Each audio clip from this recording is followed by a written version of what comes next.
ناس أول ما بتسمع كلمة مرض نفسي أو مرض عقلي يتهيأ لهم إن البني آدم اللي عنده مرض نفسي ده خطر أو مجنون ولازم يخافوا منه.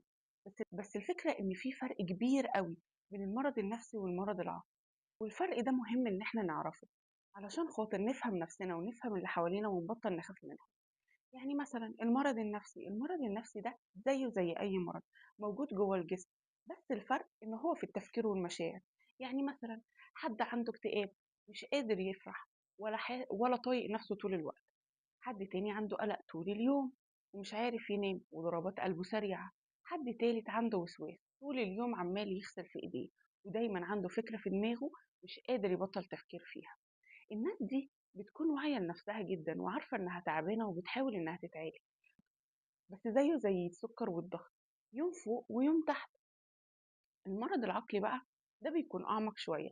للأسف البني آدم اللي بيكون عنده مرض عقلي مش بيكون واعي باللي بيحصل حواليه، وممكن يسمع حاجات أو يتهيأ له حاجات مش حقيقية، زي إن مثلا حد بيراقبه، أو إن حد عامل عليه مؤامرة كبيرة، أو إنه يتكلم مع حد مش موجود أصلا.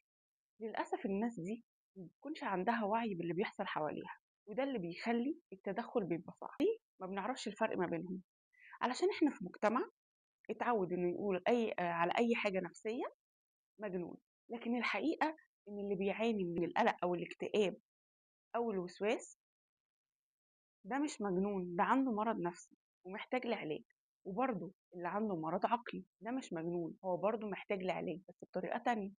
تعالوا اقول لكم مثلا اتنين صحاب، واحده حاسه انها مش نافعه وكل يوم تفضل تعيط ومش قادره تقوم من على السرير، دي ممكن يكون عندها اكتئاب.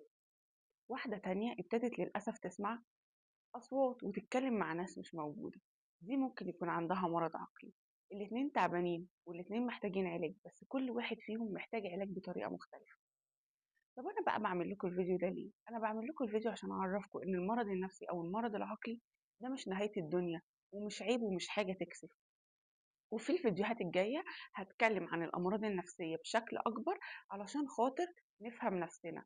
وعلى فكرة هتكتشفوا إن في حاجات كتيرة قوي بنحس بيها ليها اسم وليها حل وما تعتبرش جنان. اكتبوا لي بقى انتوا حابين ابدا بايه الفيديو الجاي عن الامراض النفسيه.